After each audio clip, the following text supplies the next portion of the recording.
avons fait comme prière. Merci Seigneur. Tout était bon. Mais maintenant, bien-aimés, le Seigneur nous regarde. Et le Seigneur nous pose la question. Il peut nous poser cette question comme il a posé aux disciples. Nous aussi, nous pouvons nous poser la question comme Philippe a posé la question à Jésus-Christ. Il peut nous poser la question comme il a posé la question à cet aveugle-né. Aveugle qui était aveugle-né, avec des naissances. Il peut nous poser cette question. Connais-tu le Fils de l'homme? Connais-tu le Fils de Dieu? Alors, parce que le Seigneur sait qu'il veut de toi et de moi, c'est que toi et moi, tel que nous sommes là, mon frère, ma soeur, moi, ta famille, ma famille, nous qui connaissons le Seigneur, que nous puissions suivre un plan. Que nous soyons dans un plan, que nous puissions suivre une direction. Nous devons suivre des directives que lui nous donne, afin que nous ne puissions pas nous écarter. C'est comme si nous sommes dans un palais. Nous sommes dans un palais royal où il y a des règles, il y a tout dans ce palais royal. C'est comme Abigail qui était dans un palais royal. Il vivait avec Nabal, il vivait dans la folie. En fait, pas elle. Nabal qui était fou, qui était insensé. Elle était dans ce palais royal. Maintenant, elle devait vivre comme ce palais-là. Mais elle ne s'est pas identifiée à ce palais-là parce qu'elle était mise à part. Maintenant, elle doit quitter ce palais-là pour un palais béni. Elle doit aller vivre chez David dans un autre palais royal. Le palais royal où Christ, où Dieu régnait, où il y avait la lumière. Vous voyez, maintenant de deux côtés, la vie, c'était pas pareil. Il était quelque part où il entendait quelqu'un injurier, quelqu'un donner des ordres. Mais il va quelque part où il voit quelqu'un qui défend les causes de la parole de Dieu. Quelqu'un qui sait considérer un humain. Deux choses différentes, bien-aimés. Donc, Dieu a un plan pour nous. Dieu a un plan pour toi, Dieu a un plan pour moi. Mais maintenant, le problème, ces plans peuvent être là. Mais on ne rentre pas dans ces plans-là. C'est comme quelqu'un qui est héritier, qui est héritière, mais qui ne connaît pas ses droits. Donc, les oncles, les tantes et tout ça, la mort du père, ils prennent tout parce que c'est un enfant. Il ne connaît pas ses droits. Mais quand cette personne va grandir, quand cette personne va comprendre ses droits, cette personne va s'élever, cette personne va toquer les portes, cette personne va aller même à la justice, au tribunal et tout, pour réclamer ses droits. Pour dire, écoutez, il y a quelque chose qui a été fait pour moi et moi je veux vivre dans ce qui a été fait pour moi. Bien aimé, il y a quelque chose qui a été fait pour toi, pour moi. Et toi et moi, nous devons vivre dans ce qui a été fait pour nous. Amen. Nous disons Amen. Alléluia. Quand on parle du plan, bien aimé, un plan, P-L-A-N, le plan, c'est un projet. C'est une intention que l'on est en train d'élaborer. On est en train de faire un plan. C'est-à-dire, comment je veux faire cette maison, comment je veux partir, si je pars là-bas, comment je vais m'organiser pour réussir. Quelqu'un d'autre peut faire un plan pour vous. Comme vous-même, vous pouvez faire un plan pour vous-même aussi. Mais maintenant, dans ce que nous voulons dire, c'est le plan que Dieu a fait pour toi et pour moi. C'est-à-dire les projets que Dieu a fait ou a. Les projets que Dieu a élaborés, les projets que Dieu a pour toi et pour moi. Maintenant, toi et moi, nous devons entrer dans ces projets-là pour notre vie. Nous voulons la vie, nous devons entrer dans ces projets-là. Parce que si nous éloignons de ces projets-là, bien aimés, c'est là où nous allons nous éloigner de la vie. Parce que la vie a un nom. La vie s'appelle Jésus-Christ de Nazareth. Et cette vie, Jésus-Christ de Nazareth, a des projets pour toi et pour moi. Maintenant, le problème, c'est toi et moi. Nous devons nous approprier de ces projets-là. Nous devons entrer dans ces projets-là. Dire, ah, c'est ça le projet qu'il a pour moi. Écoutez, moi je veux tout faire pour rentrer dans ces... je parle rentrer comme ici en France, entrer dans ces projets-là. Vous voyez, c'est comme cette femme qui a perdu une pièce d'argent, qui cherche la pièce d'argent. La Bible dit qu'il retrouve sa pièce d'argent et qui appelle ses voisins, ses voisines. Venez, j'ai retrouvé ma pièce d'argent parce que ma pièce d'argent doit me servir. Ma pièce d'argent, elle est importante parce que je l'ai trouvée. Je suis dans la joie. C'est comme cet homme qui va perdre un de ses enfants et qui, quand l'enfant revient, qui va l'accueillir, qui va organiser une grande fête. Pourquoi? Parce que l'enfant compte beaucoup pour lui. Bien aimé, nous aussi, parce que Jésus-Christ de Nazareth qui donne la vie, qui a la vie, déjà pour notre vie sur la terre, nous devons entrer dans les plans de Dieu. Pour notre vie future, nous devons entrer dans les plans de Dieu. De toutes les façons, si nous n'entrons pas dans les plans de Dieu pour nous, bien-aimés, nous aurons la vie physique, mais la vie spirituelle, nous ne l'aurons pas. Pour avoir la vie spirituelle, nous devons entrer dans les plans de Dieu pour nous. Ainsi, nous saurons comment nous conduire. Ainsi, nous saurons comment agir dans ce monde où tout est, nous avions donné pour le compte de femmes messagères. Nous avons donné que faire, nous, en tant qu'Église, en tant que chrétiens, face à la folie de ce monde et les jugements à venir. Bien-aimés, si on n'entre pas dans le plan de Dieu pour chacun de nous, dans les projets que Dieu a formés pour chacun de nous,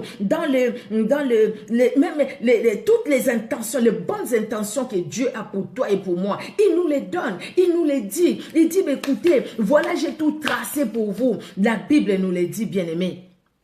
L'homme, quand je parle de l'homme, vous comprenez, l'homme et la femme. Nous sommes des créatures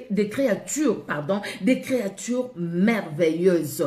Dieu ne nous a pas créé des créatures merveilleuses pour commencer à vendre notre corps, pour commencer à vendre notre sourire, pour commencer à dire « Ah, moi, je suis moi ». Dieu nous a créé des créatures merveilleuses pour sa seule gloire, pour la gloire de Dieu.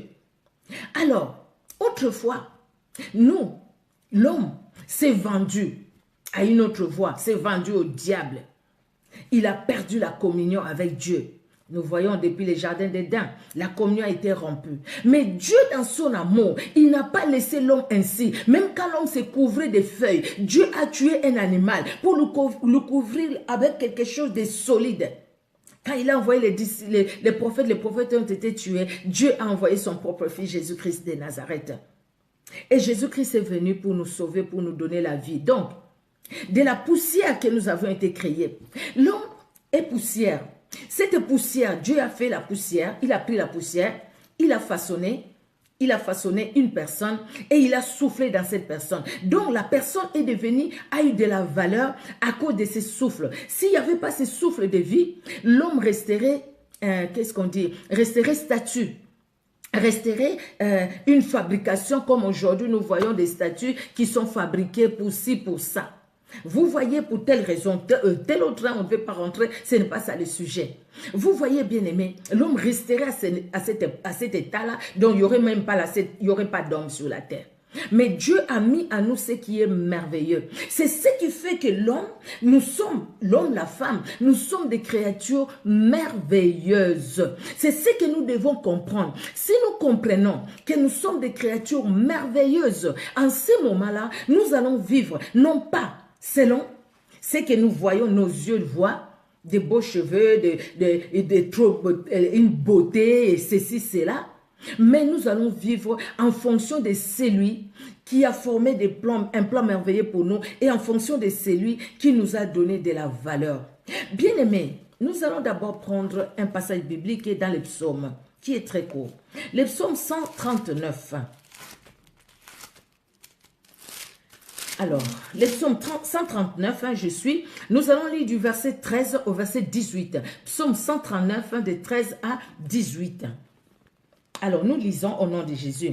Vous savez, c'est le psaume de David, c'est écrit, c'est le psaume de David, où il dit, déjà il commence, tu sais quand je m'assieds et quand je me lève, tu pénètres de loin ma pensée, tu sais quand je marche, quand je m'assieds, tu connais tout de moi, même si je vais me cacher devant toi. Non Seigneur, tu connais tout. Vous voyez? Alors, le verset 13, il va dire, même dans ce psaume, il dit, où fuirai-je loin de ta face? Partout je peux aller, toi tu es là.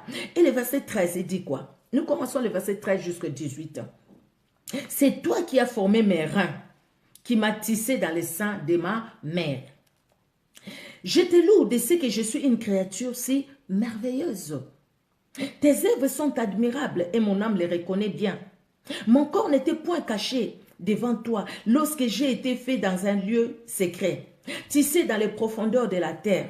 Quand je n'étais qu'une masse informe, tes yeux me voyaient. Et sur ton livre était tout écrit, les jours qui m'étaient destinés, avant qu'aucun d'eux existe. Avant qu'aucun de ces jours-là existe. C'était déjà écrit. Donc, tu avais déjà un plan bien tracé pour ma vie. Pour ma vie, c'est que toi, tu voulais, toi, Seigneur, c'est la vie. Parce qu'au fait, rien en moi que toi, tu ignores. Tu m'as formé. Les papas et la maman ne forment pas un enfant. Dieu donne l'enfant.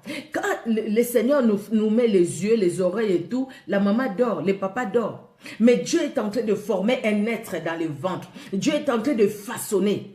Et David va dire, toi tu connais tellement tout de moi. Je fuirai où? De toutes les façons, quand j'étais encore dans le ventre de ma maman, toi tu me connaissais. Tu m'as même tissé là-bas dans le ventre de ma maman. Donc tu m'as formé, tu m'as donné ta forme. Et en plus il dit, tous les jours de ma vie, donc tous les jours de ma vie, c'est déjà écrit par toi. Mon corps n'était point caché devant toi lorsque j'ai été fait dans un lieu secret, tissé dans les profondeurs de la terre, quand je n'étais qu'une masse informe. Tes yeux me voyaient et sur ton livre étaient tous écrits les jours qui m'étaient destinés avant qu'aucun d'eux n'existe, avant même que je fasse un jour sur cette terre. Toi, tu connaissais ces jours-là. Tu savais quand est-ce que je vais naître. Donc, tu connaissais tout de moi. Tu connais tout de moi. Et moi, je dis, Seigneur, je suis une créature si merveilleuse. Parce que je n'ai pas été façonné à l'image d'un singe, ni à l'image, je ne sais pas, de n'importe quel animal, pour aller m'identifier à cet animal-là. Je n'ai pas été façonné à l'image d'une personne quelconque, pour aller m'identifier à cette personne-là. Je n'ai pas été façonné à l'image d'un démon pour aller m'identifier à un démon. Je n'ai pas été façonné à l'image d'un esprit quelconque pour aller m'identifier à cet esprit-là. Mais j'ai été façonné à ton image et à ta ressemblance. Alors quand je me regarde, je me dis, Seigneur, que je suis une créature merveilleuse, que je suis une créature merveilleuse. Donc, les gens peuvent te dire, ah, regarde son nez, regarde ses yeux, regarde cela. Tu te regardes, tu dis, je te loue, Seigneur. Pardon, excusez-moi. Tu te regardes et tu dis, je te loue, Seigneur, parce que je suis une créature merveilleuse, parce que c'est Dieu qui m'a créé, tel que je suis, ma taille, tout ce qui est mon teint, Dieu m'a créé. Donc, africaine que je suis, je ne peux pas chercher à changer mon nez, à faire ci, à faire ça. Ça, ce n'est pas s'accepter. Vous voyez, ceux qui font des chirurgies, même si j'ai entendu quelqu'un dire, ah, ceux qui condamnent les chirurgies, c'est parce qu'ils sont jaloux. Et moi j'ai l'argent, je vais faire la chirurgie. J'ai entendu ça, peut-être vous avez entendu ça, quelqu'un qui prêche même devant beaucoup de gens. Moi je fais la chirurgie parce que j'ai l'argent, je fais la chirurgie. Ok, c'est bien. Mais Dieu a créé tout pour un temps. Hein? On ne va pas toujours rester à zéro année. On ne va pas toujours rester à 10 ans, 20 ans. À un moment, c'est normal qu'il y ait des rides. À un moment, l'âge avance et les choses aussi changent dans les corps. Vous voyez. Alors, David s'accepte. Il s'accepte et il dit que tes pensées, ô Dieu, me semblent impénétrables. Que le nombre en est grand. Si je les compte, elles sont plus nombreuses que les grains de sable. Je m'éveille et je suis encore avec toi. Que je dorme, que je me réveille, que je m'assieds, que je me lève, que je marche, que je reste assis. Je sais que je suis avec toi. Je sais que tu es avec moi. Parce qu'au fait, moi je marche selon ce que toi tu as tracé. Est-ce que nous comprenons? Je marche selon ce que tu as tracé pour moi. Et pour connaître ce que Dieu a tracé pour toi et pour moi, il n'y a pas mille solutions. Il faut tout simplement être en lui. Il faut l'accepter dans son cœur comme sauveur et Seigneur. Il faut qu'il soit là. Enfin, comme il est là, bien, et regardez, tu es avec ton père qui t'a inscrit quelque part à l'internat que toi tu ne connais pas.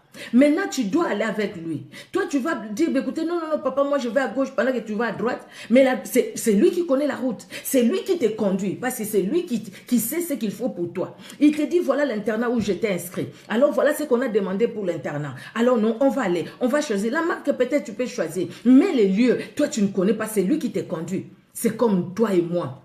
Nous ne connaissons pas. Ici, nous sommes pèlerins Qui connaît ce qui va se passer demain? Personne. Mais Dieu connaît. Comme Dieu connaît ce qui va se passer demain, Dieu connaît le passé, le présent et l'avenir. Donc, je dois m'attacher à lui parce qu'en fait, c'est lui qui a tracé, c'est lui qui a écrit, c'est lui qui a fait, c'est lui qui a formé le projet, c'est lui qui a fait les plans pour ma vie. C'est comme un architecte qui fait un plan pour la maison et le constructeur ne dira pas, ah non, non, non, ces plans-là, moi je vais changer. C'est-à-dire, il veut faire un autre plan. Mais pour Dieu, Dieu qui est l'architecte de notre vie, a un plan pour chacun de nous, a un plan pour notre vie sur cette terre, a un plan pour nous jusque dans l'éternité. Et même dans l'éternité, tout est arrangé.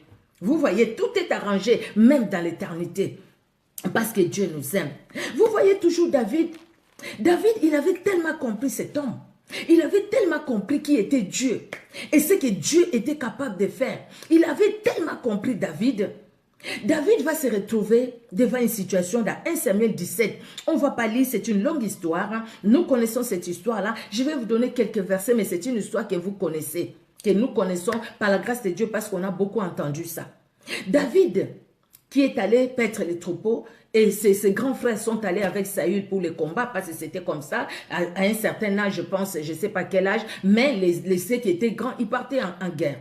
Ils sont allés de l'autre côté, il y a un géant philistin qui venait les défier pour dire qui va sortir, donnez-moi quelqu'un qui va se battre avec moi. Saül lui-même, qui était un homme, un combattant, un homme de guerre, Saül ne pouvait pas devant ces grands Philistins. Il avait peur. Et David, envoyé par son père, d'aller voir ses frères qui étaient au champ, au front. David va arriver et il va entendre comment les gens craignaient ces Philistins, comment les gens avaient peur et tout ça. David dit, mais c'est pas possible, c'est qui lui? On lui explique c'est les Philistins. Voilà, il lance le défi au peuple d'Israël. Et le roi dit, c'est lui qui va les tuer. Voilà ce que le roi va lui donner. Et son grand frère vient, Eliab. Et toi, je te connais. Toi, qu'est-ce que tu veux? Ah non, non, non, qu'est-ce que je fais? Moi, je n'ai rien fait. Il va aller encore chez d'autres personnes, il pose la question. Non, c'est lui qui va tuer ces Goliaths, ces messieurs, ces grands Goliaths. Voilà, le roi va lui donner, va lui couronner de beaucoup de gloire, il va lui donner beaucoup de bien. Il va même lui donner sa fille en mariage. Et David va demander à ce qu'on voit le roi pour lui parler. Et c'est comme ça on va amener David. David va dire, on peut lire à partir du verset 1er jusqu'au 47. Moi, j'ai pris quelques versets, tout simplement. Les versets 25 et 27. J'ai pris aussi les versets 32 à 37 et les versets 46 à 47. Alors, David va dire quelque chose. Plutôt, on va lire 46 à 47. 1 Samuel. Je mets encore les psaumes parce qu'on va encore lire les psaumes. Ah, pardon, j'étais déjà dans 1 Samuel. 1 Samuel 25. Alors, et David va dire au roi. David va parler au roi. Il dit, tu sais, moi je veux me battre. Je veux même pas me battre. Je vais les tuer. Je vais lui couper la tête. Ces Goliaths-là. Mais David dit, mais comment tu vas les faire? Le roi Saül dit, comment tu vas les faire? Tu n'es qu'un enfant. Et tu sais, moi quand je garde les troupeaux de mon père, quand un lion, un ours vient, je les prends avec mes mains. S'il a pris une brebis, allez, je tarte sa gueule, je prends la brebis et je tue l'ours avec mes mains. Avec mes mains. Ce que j'ai fait avec le Dieu qui m'a donné la force, il me donnera aussi la force de tuer ces Goliaths, ces géants. Et au final, David va se retrouver devant ces géants, devant Goliath. David va dire cette chose, cette parole. Et si David l'a dit, c'est parce que 1 Samuel 17, pardon. Si David l'a dit, c'est parce que David connaissait ses dieux. Vous voyez, quelque part, quand il parle même dans le psaume 139, que nous venons de lire, quand David parle de Dieu, c'est pour dire, écoutez, tu me connais tellement que je n'ai pas où fuir devant toi, que ma vie ne peut dépendre que de toi dans toute la totalité. Je ne peux pas m'éloigner de toi. Même quand David commettait les péchés, le Seigneur voyait qu'il commettait les péchés et il lui avait envoyé Nathan le prophète. Donc, c'est-à-dire, Dieu voit tout. Même ceux qui étaient dans sa chambre, dans son palais en secret, Dieu avait vu. C'est pourquoi il dit quelque part, mais où est-ce que je peux fuir loin de ta face? Toi, tu connais tout de moi. Partout où je peux être, toi, tu vois tout. Et ici, David va encore comprendre le plan de Dieu pour lui. David comprend que si Dieu m'a envoyé dans la forêt, Dieu qui m'a donné la force là-bas dans la forêt, j'étais seul, un jeune garçon, et seul devant un animal féroce, mais Dieu m'a donné la force de pouvoir même, de pouvoir me battre ou de pouvoir gagner sur cet animal féroce et de récupérer même la brebis. Ah, Dieu, le même Dieu là, me donnera la victoire et sa brebis ou ses brebis, le peuple d'Israël sera sauvé et l'ennemi du peuple d'Israël qui est comme cet ours que j'ai tué en forêt sera décapité parce que je connais ce Dieu là. Je suis une créature merveilleuse. Il ne m'abandonnera pas. Je sais qu'il a un plan. Si il a permis que je vienne ici, mais c'est parce qu'il a un plan. Et ce plan-là, ce n'est pas de voir mon peuple, les enfants d'Israël, bien qu'ils sont plus âgés que moi, mais fuir devant cet incirconcis qui ne connaît pas le véritable Dieu. Et David va s'élever. David va parler. Et il ajouta, le verset 44, il ajouta, viens vers moi et je donnerai ta chair aux oiseaux du ciel et aux bêtes des champs. Là, c'est les Philistins qui parlent. David dit aux Philistins, tu marches contre moi avec l'épée, la lance, les javelots, et moi, je marche contre toi au nom de l'Éternel des armées, du Dieu de l'armée d'Israël que tu as insulté. Donc, parce que tu as touché au peuple de Dieu, tu as touché à Dieu lui-même. Pourquoi? Parce que Dieu est dans son peuple et Dieu se révèle dans la vie de son peuple parce que Dieu a un projet pour ce peuple, pour tout un chacun. Il a tracé un plan merveilleux pour tout un chacun. Donc ce n'est pas toi Goliath qui va arrêter les plans de Dieu dans leur vie. Donc aujourd'hui je vais te couper la tête au nom de ce Dieu-là que tu es en train d'insulter. Bien-aimé, les Goliaths peuvent s'élever dans nos vies, mais ces Goliaths-là ne peuvent pas écourter notre vie à moins que nous-mêmes nous leur ouvrons la porte, à moins que nous-mêmes nous puissions dire, à moins que nous-mêmes nous disions, écoutez, je te donne accès sur ma vie. Donc à ce moment-là, tu oublies que tu es une créature merveilleuse. En ce moment-là, tu oublies que même la situation dans laquelle tu es, la situation que tu traverses, ton Dieu, il est capable. Job avait compris. Il a dit, je sais que mon Rédempteur est vivant et il interviendra le dernier. Il le savait. Donc, injuriez-moi, dites, condamnez-moi, dites tout ce que vous voulez. Ah, mon Rédempteur est vivant. Je sais qu'il a un plan merveilleux pour moi. Je sais que moi, je suis dans son plan parce que je marche conformément à sa parole. Et parce que je marche conformément à sa parole, il ne m'abandonnera pas. Je le sais, je le crois et je le confesse, bien-aimé. David va dire, aujourd'hui, l'Éternel te livrera entre mes mains. Je t'abattrai, je te couperai la tête. Aujourd'hui, je donnerai les cadavres du camp des Philistins aux oiseaux du ciel et aux animaux de la terre. Et toute la terre saura qu'Israël a un Dieu. Alléluia. Toute la terre saura qu'Israël a un Dieu. Aujourd'hui, ce monde ne peut pas savoir que nous avons un Dieu. Nous avons avec nous le véritable Dieu qui a des projets de bonheur et de paix. Aujourd'hui, il suffit que dans la famille, vous ayez quelqu'un, on sait que c'est quelqu'un-là, c'est un tchor, c'est un sorcier, c'est une sorcière. Comment les gens tremblent devant cette personne dès que tu la vois. Cette sorcière. Mais le Dieu que tu pries, il est où? Le Dieu qui a un plan merveilleux pour ta vie, il est où? Bien-aimé, en ce moment-là, nous allons dire quoi? Non, c'est parce que le sorcier, il m'a ensorcelé. Tu vois comment il m'a regardé. Tu vois. Et toujours, tu vois. Mais où est-ce que nous mettons notre Dieu? Nous les mettons où? Il a un plan merveilleux. Marchons dans les plans de Dieu pour notre vie. Alors, pour marcher dans les plans de Dieu pour notre vie, il faut connaître ses plans. David connaissait ses plans. Et parce qu'il connaissait ses plans, il savait que le Dieu d'Israël, on ne pouvait pas l'insulter. Ce n'était pas un homme. Il savait que le Dieu d'Israël, il aimait tellement son peuple. Et David dit, ce Dieu-là, il connaît tout de moi. Il savait que je devais arriver ici. Il savait que cet homme, un jour, va défier le peuple d'Israël. Et il savait que moi, David, je viendrai. Il lui dit, écoute-moi bien, aujourd'hui même, je vais te couper la tête, aujourd'hui même, et je vais donner les cadavres des Philistins aux oiseaux du ciel et aux animaux de la terre. Et toute la terre saura qu'Israël a un Dieu. Toute la terre le saura parce que ce Dieu-là, c'est un Dieu qui aime son peuple. Ce Dieu-là, c'est un Dieu qui nous aime d'un amour infini. Bien-aimé, là nous avions lu du verset 44 au verset 47. Alléluia.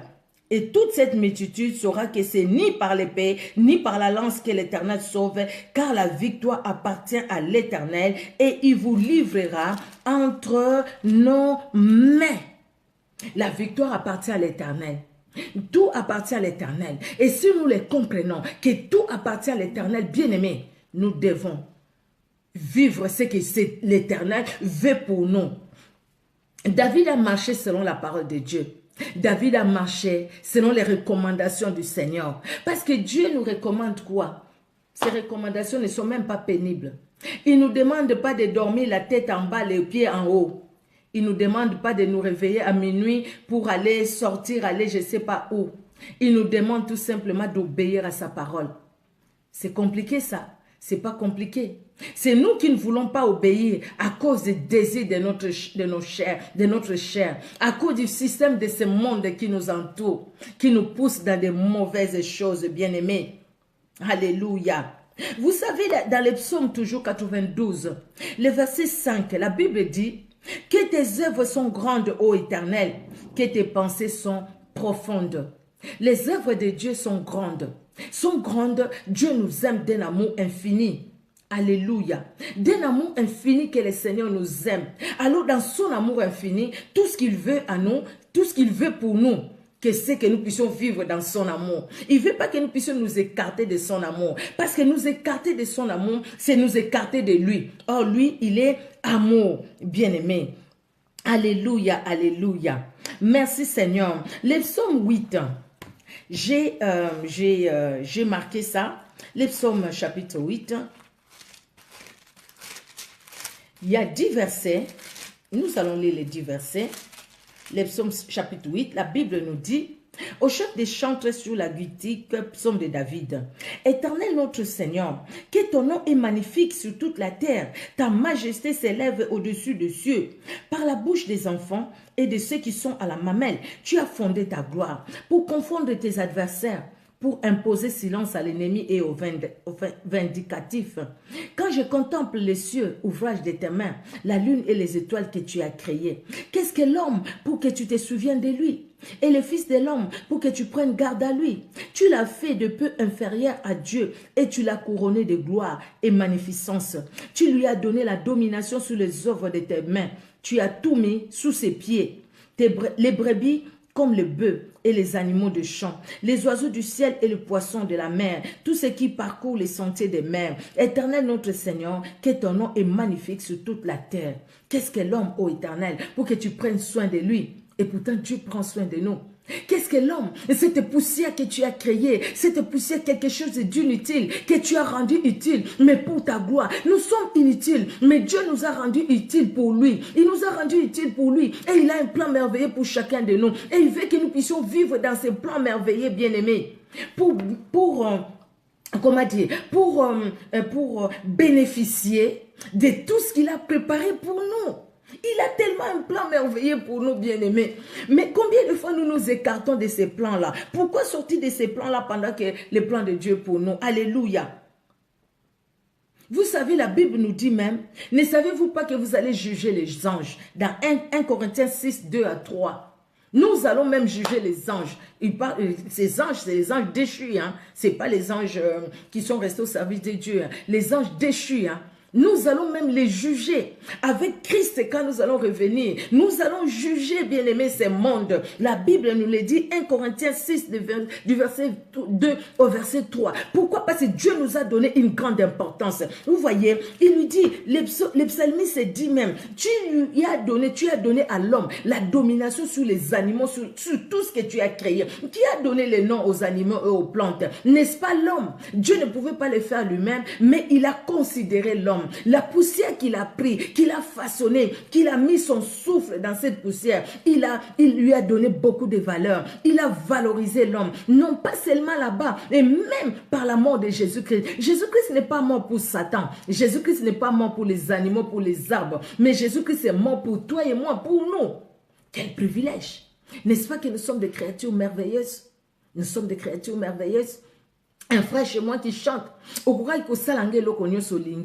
Tu pouvais me créer tout ce que tu voulais. Tu pouvais me créer un arbre, un animal. Mais dans ton amour, tu m'as créé humain. Je suis différent des animaux. Et tu as mis à moi en plus le Saint-Esprit.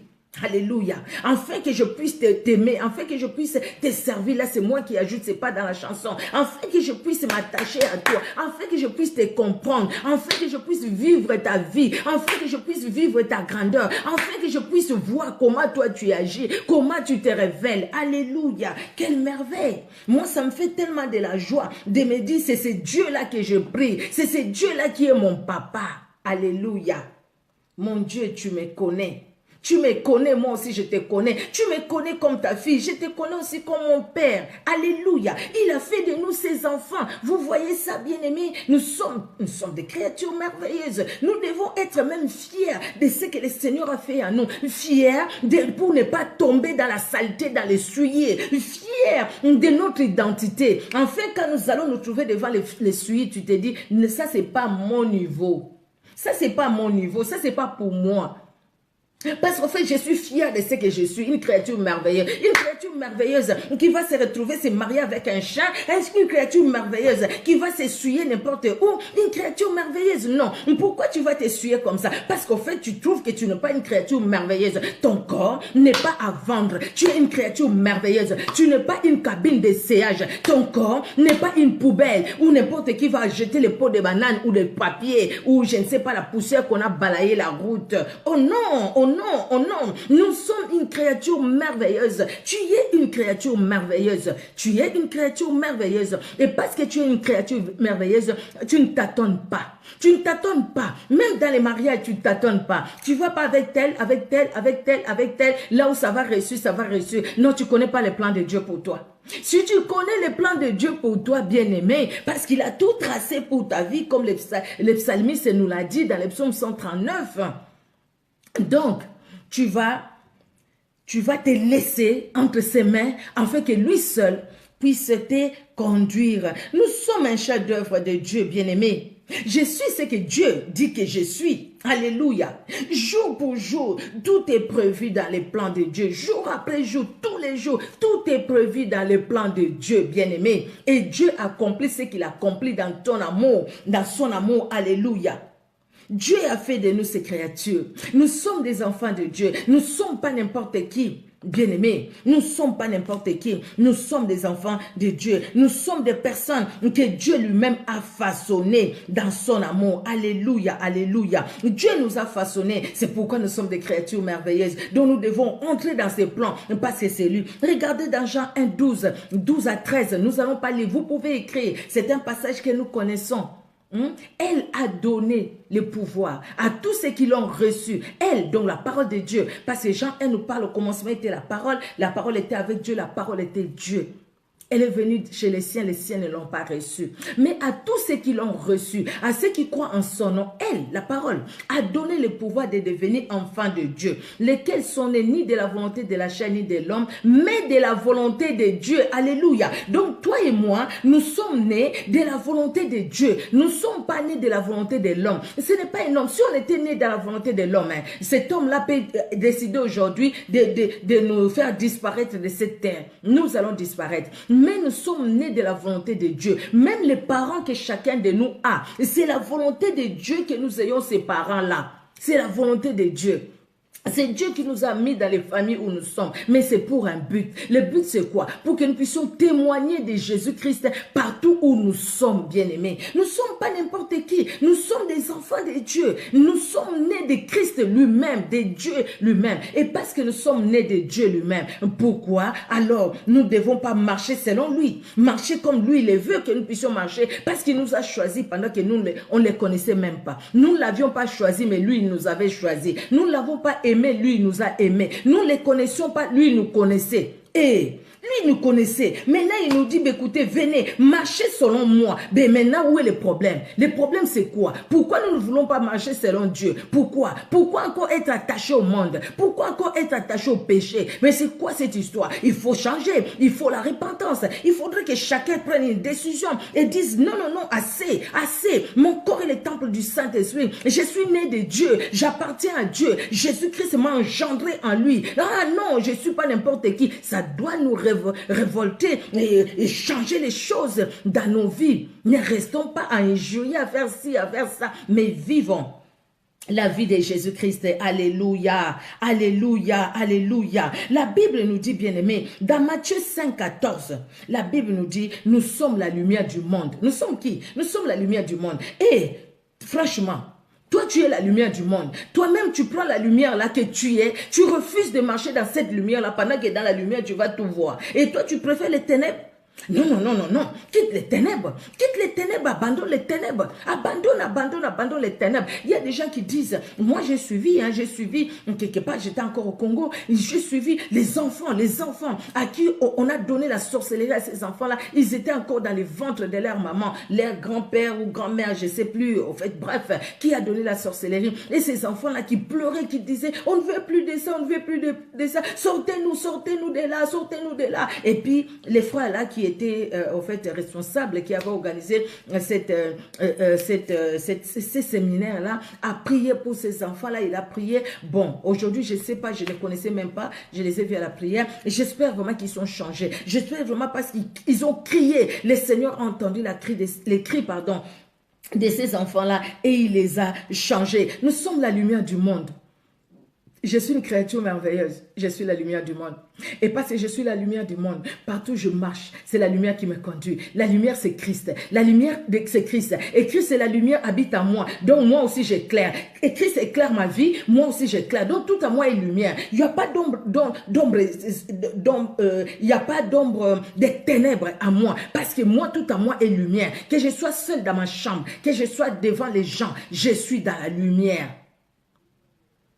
Que je parle, ce qui sort de ma bouche, ou que je pense dans mon cœur, je suis dans la lumière. Voilà quelqu'un qui a compris et qui est entré dans le plan de Dieu pour sa vie. Le plan de Dieu, c'est que tu sois la lumière du monde. C'est que nous soyons la lumière du monde. Matthieu 5, 14, bien-aimé. Jean 1, de 12 à 13, c'est ce que nous venons de lire. Jean 5, verset 5. Vous savez, même à partir du premier verset, je vous donne les versets, vous allez écrire, bien aimé, parce que si on lit tout, on risque d'aller trop loin. Vous voyez, Jean 5, verset 1, verset 5, la Bible nous parle, Jésus-Christ dit, je suis le sept, le vrai sept. Mon Père est le vigneron. Et le verset 5, il dit, vous êtes des sarments. Tout sarment qui est attaché à moi, le vrai sept, porte des fruits, des bons fruits. Tout sarment. Donc, tout sarment qui n'est pas attaché à moi sèche et il sera jeté. Jésus-Christ est le vrai sceptre. Nous sommes des sarments. Je suis qui? Je suis les sarments attachés au vrai sceptre.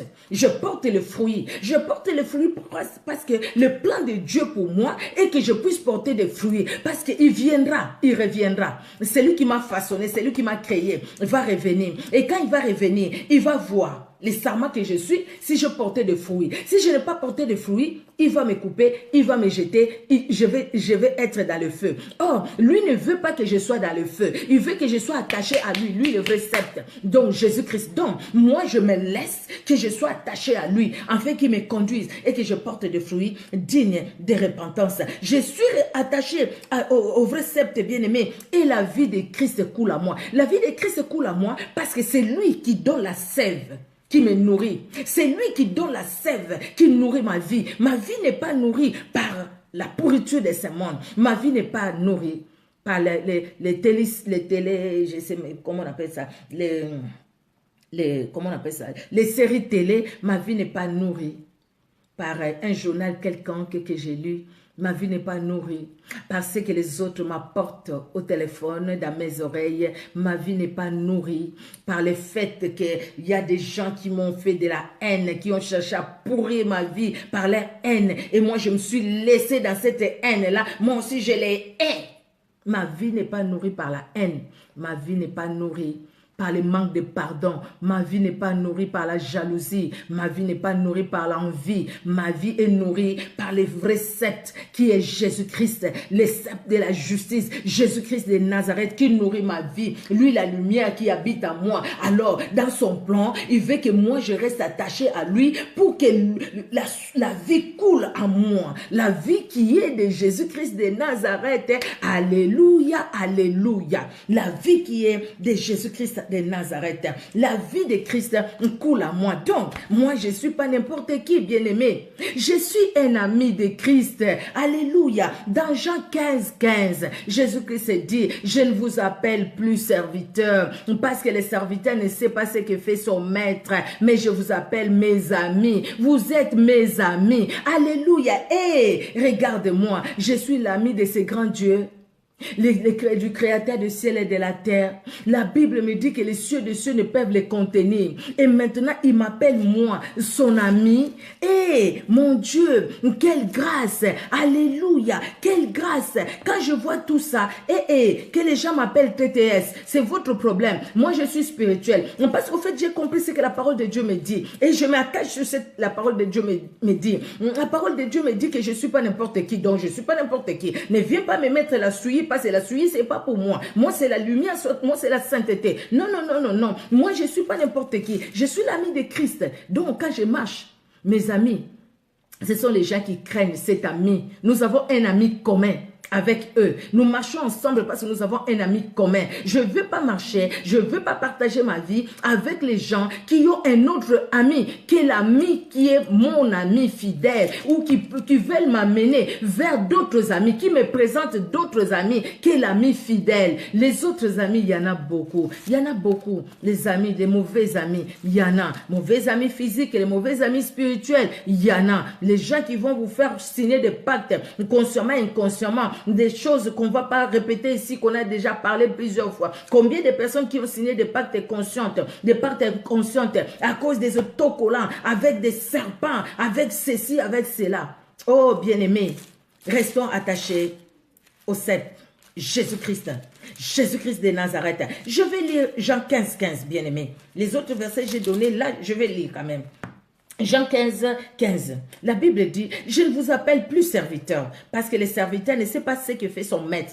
Mais je vous ai appelé ami, parce que je vous ai fait connaître tout ce que j'ai appris de mon Père. Vous connaissez tout, vous savez, pour connaître, Dieu veut que nous puissions les connaître encore plus. Il veut vraiment que nous sachions qui il est et ce qu'il veut faire de nous. C'est pourquoi il va poser la question aux disciples, au vu des gens, qu'est-ce qu'ils disent? Et vous, qu'est-ce que vous dites? Qu'est-ce que je suis moi? Parce qu'il veut que chacun puisse les connaître, bien-aimés. Alors il dit, non, vous, tu sais, toi, tu n'es pas un serviteur, tu es ami de Jésus-Christ. Et parce que tu es ami, tu as un ami fidèle qui dit, il te délaissera point, il t'abandonnera jamais. Et parce qu'il te délaissera point, il t'abandonnera jamais. Mais pourquoi tu enlèves ta main dans sa main? Pourquoi? Il te conduit dans la vérité. Lui, c'est l'assurance totale. Donc, quand tu es avec lui, même quand l'ennemi vient comme un fleuve, et l'Esprit se le met en fuite. Quand il vient nombreux, il peut venir de partout. Dès qu'ils arrivent là, eux-mêmes, ils prennent une fuite par 7 chemins différents. Mais il faut rester avec cet ami-là. Mais pourquoi fuir cet ami-là? Il nous aime. Quand nous dormons, cet ami-là ne dort pas. Il ne sommeille pas. Il veille sur nous. Alléluia. Quand nous marchons, cet ami-là, il est devant nous, derrière nous, à côté de nous, à gauche et à droite. Cet ami-là est avec nous. Il nous garde, il nous protège. Alléluia. Restons avec cet ami-là. Et le verset 16 nous dit quoi? Ce n'est pas vous qui m'avez choisi, mais moi je vous ai choisi et je vous ai établi, afin que vous alliez et que vous portiez du fruit et que votre fruit demeure, afin que ce que vous demanderez au Père à mon nom, il vous les donne. Alléluia. Bien-aimés, nous sommes qui? Nous sommes des choisis de l'Éternel, parce que Dieu lui-même nous a choisis. Nous ne l'avons pas choisi, c'est lui qui est venu vers nous. Il nous a choisis, il nous a établis pour porter des fruits. C'est ce que Jean 15, 16 nous dit. Jésus-Christ lui-même nous a établis. Et la Bible nous dit aussi que nous avons du prix aux yeux de l'Éternel. Nous avons du prix. Nous ne sommes pas n'importe qui, nous avons du prix. Ésaïe 43, de 1 à 7, bien-aimés, nous n'allons pas tout lire. Mais il y a un verset, je pense c'est le verset 4, qui dit, vous avez du prix aux yeux de l'Éternel. Nous avons du prix, Ésaïe 43. Ah, j'étais là, mais je suis allée encore un peu loin. Ésaïe, oui, c'est ça. 43. Nous avons du prix aux yeux de l'Éternel bien-aimé parce que nous ne sommes pas n'importe qui. Ésaïe 43, le verset 4, oui, je l'ai dit. Parce que tu as du prix à mes yeux, parce que tu es honoré et que je t'aime, je donne des hommes à ta place et de peuple pour ta vie. Combien ta vie et ma vie, elle est précieuse devant Dieu. Alors nous-mêmes, ne cherchons pas à la rendre vulnérable pendant qu'elle est précieuse devant notre Dieu. Bien-aimé, la vie que nous avons. Jérémie 29, 11, la Bible dit, car je connais les projets que je formais sur vous, projets de bonheur, de paix et non de malheur, afin que vous ayez de l'avenir et de l'espérance. Jérémie 29, 11. Donc le plan de Dieu pour ta vie, pour ma vie, le plan de Dieu c'est un plan de paix, c'est un plan de bonheur, un plan de succès, un plan d'avenir. Alléluia. Et nous allons laisser ce plan de bonheur, de paix et de succès d'avenir, bien aimé, pour un autre plan, pour le plan de destruction. Non, pourquoi? Le Seigneur veut que toi et moi nous puissions rentrer dans ces plans-là, dans ces plans de paix, dans ces plans de bonheur, dans ces plans de succès. Il nous dit, il veut que nous puissions prospérer à tous égards, n'est-ce pas? Dieu veut que nous puissions prospérer à tous égards et nous allons prospérer à tous égards, bien-aimés. Prospérons à tous égards parce que le Seigneur veut que toi et moi, nous puissions prospérer à tous égards. Deux choses, bien-aimés, qu'une personne expérimente quand elle entre dans le couloir du plan de Dieu. Quand tu entres dans le couloir du plan de Dieu, ce que tu vas expérimenter d'abord, c'est la bénédiction. Tu seras béni. Ta vie sera bénie. Même si le matériel, tu n'as encore rien. Mais spirituellement, tu es une bénie. Tu es un béni. Tu es béni. Quand tu rentres dans le couloir du plan de Dieu, tu rentres dans le plan de Dieu, c'est la bénédiction qui va t'accompagner. Quand la Bible, le psaume 23 dit, le bonheur et la grâce m'accompagneront et j'habiterai dans la maison de l'Éternel jusqu'à la fin du temps. Donc, le plan de Dieu nous accompagnera par le bonheur, par la grâce. Donc, la bénédiction. La bénédiction va nous accompagner. Vous savez, quand Abraham a accepté d'obéir à Dieu, qu'est-ce que la Bible nous dit? Dans Genèse 24, les premiers versets. Genèse 24, les premiers versets. La Bible nous dit, attendez, pardon, voilà, j'ai trouvé 24, aussi je suis déjà dans 24, oui, 24. Abraham était vieux, avancé en âge, et l'Éternel avait béni Abraham en toutes choses. Vieux, avancé en âge, mais l'Éternel l'avait béni en toutes choses. Bien-aimés, si nous rentrons, nous acceptons de rentrer dans le plan de Dieu, la bénédiction va nous accompagner. Quel que soit l'âge, la bénédiction va nous accompagner. La bénédiction de l'Éternel. Même si les matériels, on n'a rien. Mais les spirituels, nous sommes des hommes et des femmes bénis. Même si les matériels, on n'a rien. Bien aimé. Mais notre façon de parler, notre façon de vivre, il fera des envieux. Il y a des gens qui vont nous envier. Parce que tout simplement, la façon dont, la simplicité avec laquelle nous allons vivre. Même les gens qui sont riches, ils vont nous envier. Ils vont nous envier parce qu'ils vont voir une différence entre eux et nous. Et nous aurons ce qu'eux n'ont pas. Oui, la paix. Oui, la paix, c'est une bénédiction. La joie, c'est une bénédiction. Oui, c'est une bénédiction. La bénédiction sera là. Entrons tout simplement dans le plan de Dieu. Nous allons voir comment la bénédiction va nous accompagner. Parce que le plan de Dieu, c'est le plan de bonheur, de paix. Il veut que nous puissions prospérer à tous égards. La prospérité sera notre partage. Je ne parle pas de la prospérité matérielle, mais la prospérité matérielle aussi peut venir. Dieu peut les donner. Il a donné à Abraham, il a donné aux autres. Il va les donner, mais ça sera la bénédiction de l'Éternel. Parce que c'est elle qui enrichit et ne la fait suivre d'aucun chagrin. Alors, si nous rentrons dans le plan de Dieu bien-aimé, nous n'allons plus tâtonner. Nous n'allons plus tâtonner pour servir Dieu. Il y aura la précision dans la mission que Dieu nous a donnée. Nous allons comprendre. Éphésiens 2, verset 10. La Bible dit, « Car nous sommes son ouvrage, ayant été créés en Jésus-Christ pour de bonnes œuvres que Dieu a préparées d'avance afin que nous les pratiquions. » Dieu a déjà préparé d'avance ce que nous devons faire. Maintenant, nous qui sommes son ouvrage, nous qui l'a racheté, nous qui l'a sauvé, nous devons pratiquer ce que lui a préparé d'avance. Nous devons accepter son plan dans nos vies afin de vivre selon ce plan-là et non selon selon nous, bien-aimés, je ne sais pas si je me fais comprendre. J'espère que je me fais comprendre par la grâce de Dieu, bien-aimés. Mais comment devons-nous entrer dans les plans de Dieu? Comment alors entrer dans les plans de Dieu?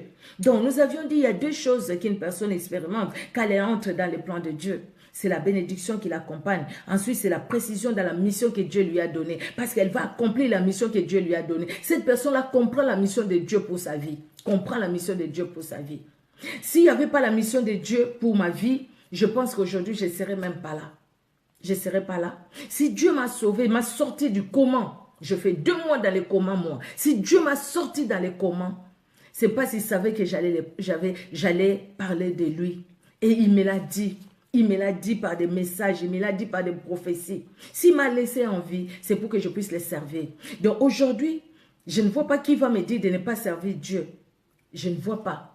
C'est pas celui qui va dire la femme ne peut pas prêcher. Ça ne va même pas rentrer, ça va passer au-dessus de ma tête. Pourquoi? Parce que je sais pourquoi Dieu m'a laissé sur la terre. C'est pour faire sa volonté. Nul était sa volonté, peut-être je serais déjà morte. Empoisonnée, je ne suis pas morte. Je suis là, je vous parle. Accidentée dans les comment, je suis là. C'est parce que Dieu a un plan merveilleux, n'est-ce pas? Là, on voit que Dieu a un plan merveilleux. Si vraiment quelqu'un qui passe par des choses comme ça et ne comprend pas que si je suis en vie, c'est vraiment pour les intérêts de Dieu, du royaume des cieux, alors là, je ne sais pas. Alors, comment alors devons-nous entrer dans le plan de Dieu? La première chose, c'est connaître Dieu.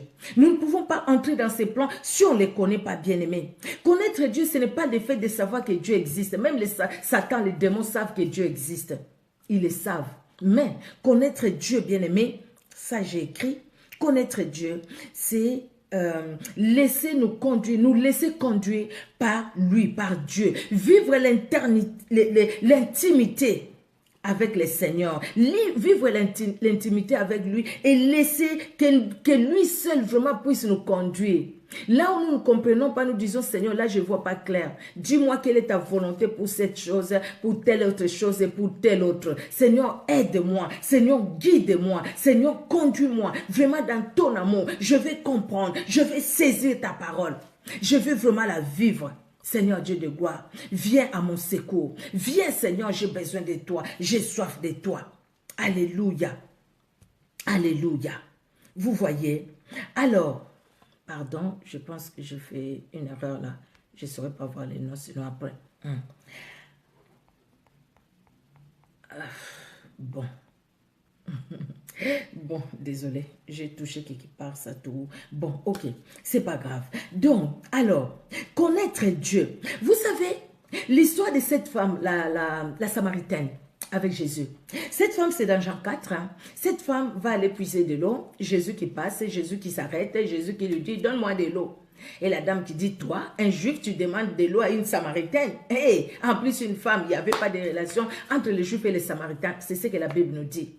Alors, Jésus-Christ va répondre à la dame et dit, le verset 10, si tu connaissais les dons de Dieu, et si tu connaissais celui qui te demande de l'eau à boire, c'est toi qui lui aurais demandé de l'eau. Parce que l'eau que je te donnerai, tu n'auras plus jamais soif. Et la femme va continuer, mais comment tu auras cette eau-là, et ainsi de suite. Nous connaissons l'histoire.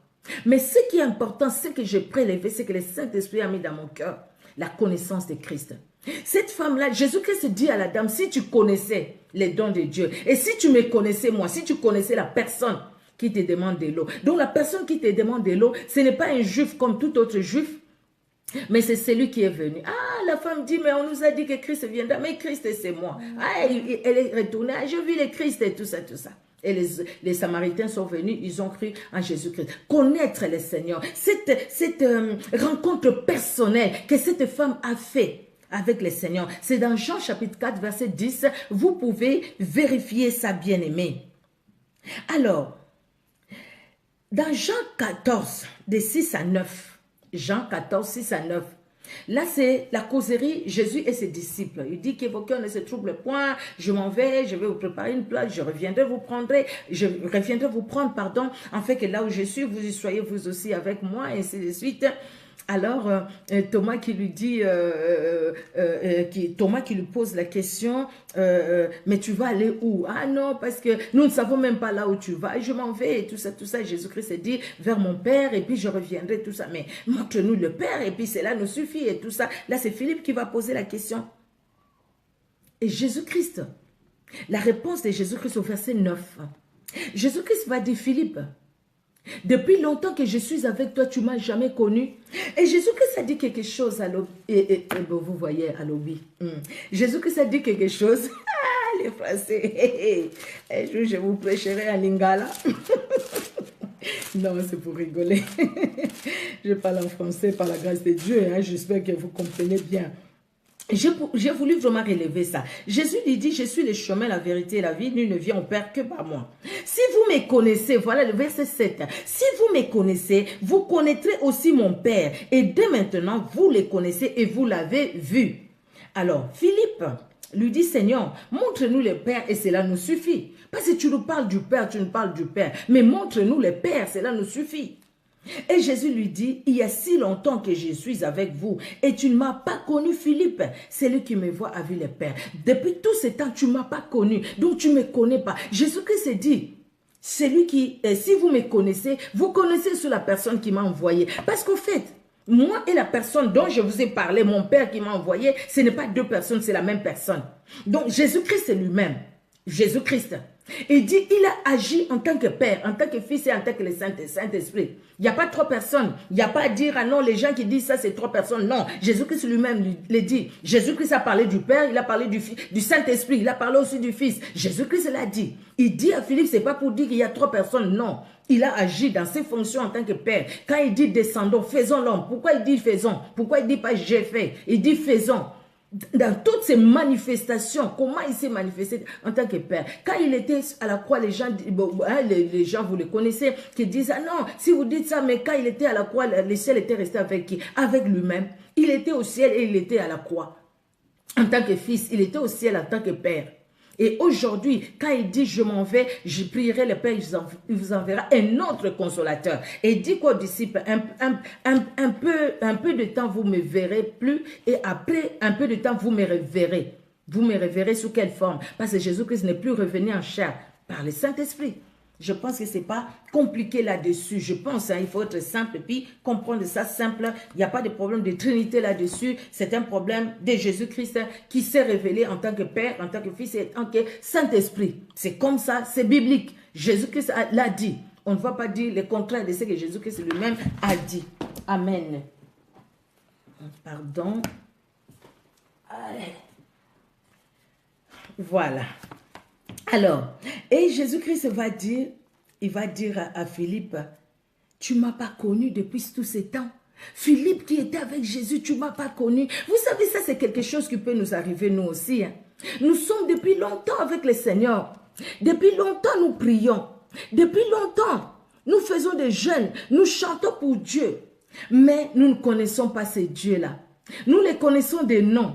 Mais nous ne les connaissons pas d'intimité. Quand Jésus-Christ parle à Philippe, c'est connaître Dieu d'intimité, connaître que c'est lui, le oint de l'Éternel. C'est lui qui est venu pour me sauver. Vraiment les connaître, c'est Dieu la bien-aimée. C'est lui qui m'a vu, a vu le Père. Et même dans Jean 9, 35 à 38, vous pouvez lire ça. C'est l'histoire de ce monsieur qui est né aveugle de naissance. Jésus il passait avec ses disciples, il voit ces messieurs-là, ah les disciples ça leur a fait mal, mais cet homme, pourquoi il est né aveugle? Ce sont ses parents qui ont péché ou c'est lui? Jésus-Christ s'est dit non, ni lui ni ses parents. C'est pour que la gloire de Dieu se révèle. Jésus-Christ va faire la boue et il va appliquer sous les yeux de la personne, des messieurs. Et les messieurs, il lui dit d'aller se laver à la piscine de Siloé. Les messieurs est allé se laver et puis il a vu. Les voisins et les personnes, ils étaient étonnés. C'est pas la personne qui est aveugle et qui était née aveugle. Maintenant qui voit, c'est pas possible, c'est pas possible. Et il y avait les pharisiens qui sont venus. Mais comment tu vois? Il a expliqué. J'ai vu quelqu'un qui a fait la boue, qui a appliqué sous mes yeux et qui m'a dit d'aller me laver. Je suis allé me laver et maintenant je vois. Et ils ont douté, ils ont dit c'est pas vrai. Ils ont demandé aux parents. Les parents ont dit oui, c'est notre fils. Nous savons qu'il était aveugle, maintenant il voit. Comment ça? Mais les parents, par peur des Juifs, pour qu'ils ne soient pas exclus de la synagogue, alors les parents vont dire, nous ne savons pas. Demandez-lui, il a l'âge. Ils vont demander au monsieur qui va dire, écoutez, moi je sais que j'étais aveugle, maintenant je vois. Mais non, on ne peut pas, c'est quelqu'un qui est, c'est un pécheur, parce qu'il ne peut pas faire des choses comme ça. Il dit, écoutez, qu'il soit pécheur ou pas, je ne sais pas, mais moi je sais que j'étais aveugle, maintenant je vois. Mais comment il a fait? La première fois il a répondu, la deuxième fois il dit, mais je vous ai déjà répondu, je vous ai dit ce qu'il a fait, mais pourquoi vous voulez devenir ses disciples? Ils ont injurié ces messieurs-là, et la Bible nous dit, hein, ils l'ont injurié, et ils l'ont même chassé de la synagogue. Et Jésus-Christ ayant appris qu'on l'a chassé de la synagogue, la Bible nous dit que Jésus-Christ va les rencontrer. Et quand Jésus-Christ va les rencontrer, il lui pose la question, connais-tu le Fils de Dieu?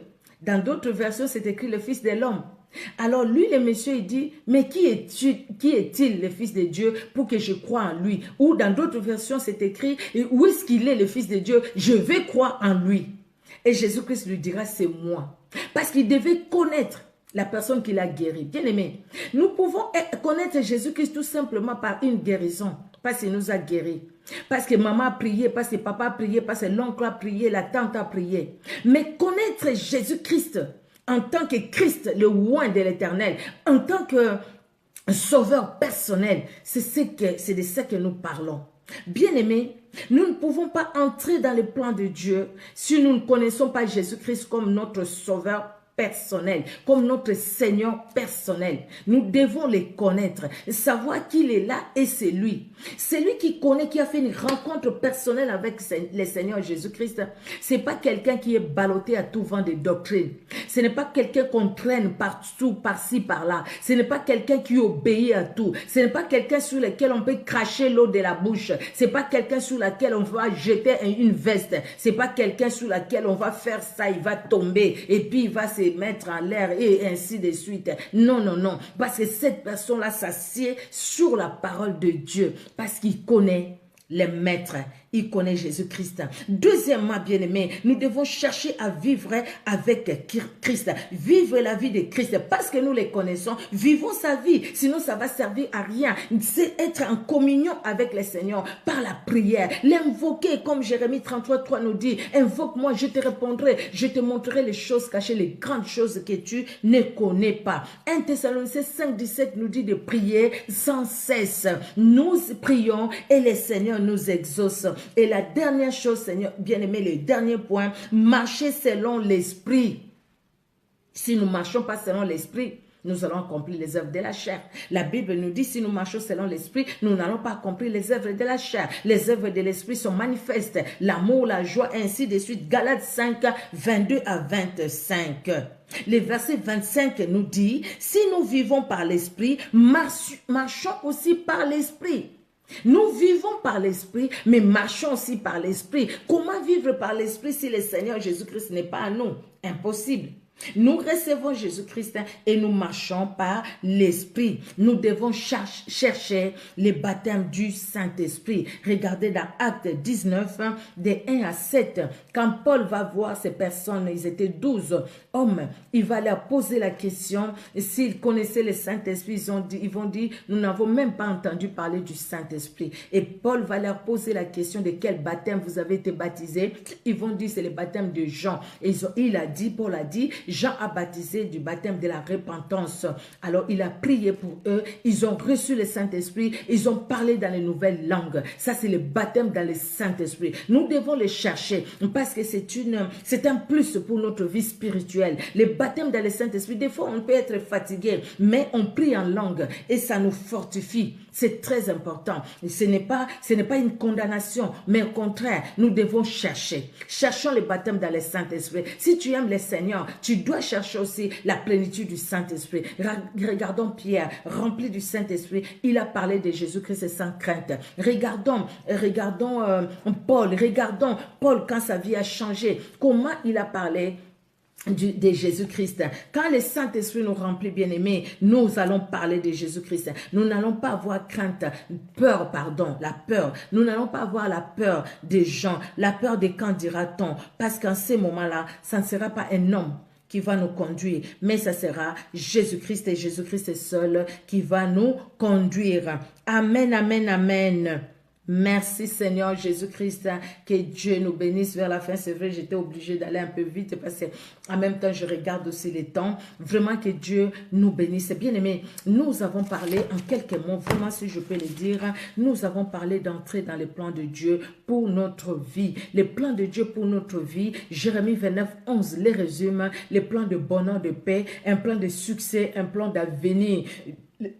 Pardon, le Seigneur veut que nous ayons de l'avenir, de l'espérance. Il veut que nous puissions prospérer à tous égards. Les plans de Dieu, c'est les projets qu'il a formés pour chacun de nous. Parce que nous sommes des créatures merveilleuses. Parce que nous sommes des enfants de Dieu. Parce que nous sommes ses élus. Parce que nous sommes ses amis. Il nous appelle dans tout ça. Parce qu'il veut nous avoir avec lui. Il veut que nous soyons là, bien-aimés avec lui. Et nous avions dit, si nous sommes dans les plans de Dieu, nous serons bénis. La bénédiction spirituelle, la bénédiction morale, physique, toute la bénédiction sera notre partage. Et nous saurons aussi travailler avec Dieu, travailler dans la moisson de Dieu. Nous saurons travailler vraiment dans la gloire de Dieu avec précision, avec détermination, parce que nous savons là où il nous a mis et ce qu'il veut pour nous. Alors, nous avons dit aussi que pour entrer dans les plans de Dieu, nous devons connaître le Seigneur, nous devons vivre la communion avec lui, nous devons prier, rester en dialogue permanent avec lui, nous devons aussi marcher selon le Saint-Esprit, demander l'onction, la plénitude du Saint-Esprit. Que Dieu bénisse sa parole, que Dieu nous bénisse dans son amour. Le Saint-Esprit a mis cette pensée dans mon cœur, bien-aimé. J'ai préparé, j'ai donné, moi-même j'ai pris vraiment ma part, je vous assure, avant même de les donner. Et ma prière maintenant, que Dieu nous aide, vous et moi, afin que nous puissions vraiment, si nous sommes déjà dans les plans de Dieu, merci Seigneur, demeurons dans les plans de Dieu, ne sortons pas du plan de Dieu, persévérons encore et rectifions peut-être les tirs et revoyons ce que nous devons revoir là où ce n'était pas bon pour nous repentir, afin que nous puissions marcher vraiment dans le plan de Dieu sans nous en écarter. Si nous ne sommes pas encore entrés dans le plan de Dieu, nous connaissons le Seigneur comme autrefois les disciples Philippe et les autres, mais nous devons maintenant les connaître en tant que notre Sauveur et Seigneur personnel. Si nous ne sommes pas encore entrés dans le plan de Dieu, parce que nous les connaissons, parce qu'on était malade, on a prié pour nous, j'ai manqué ceci, Dieu m'a donné, il est merveilleux, mais il n'y a pas d'intimité avec lui. Bien-aimé, le Seigneur te parle encore. Il est allé chercher ces messieurs-là parce qu'il voulait l'intimité avec lui. Le Seigneur veut une intimité avec lui. Le Seigneur veut occuper la première place dans ton cœur, dans mon cœur, dans ta vie, dans ma vie, afin que le plan de Dieu, son plan merveilleux s'accomplisse dans nos vies. Bien-aimé, Masse informe, il nous connaissait, il avait tout tracé, il a formé des plans, un plan de merveilleux pour chacun de nous, parce que nous sommes des créatures merveilleuses, parce que nous ne sommes pas n'importe qui, nous sommes merveilleuses, des créatures merveilleuses, vraiment merveilleuses devant le Seigneur. Nous allons prier. Nous te rendons grâce, éternel Dieu d'amour, pour cette parole. Merci Seigneur, parce que moi je crois vraiment que moi personnellement tu as parlé dans mon cœur et je crois vraiment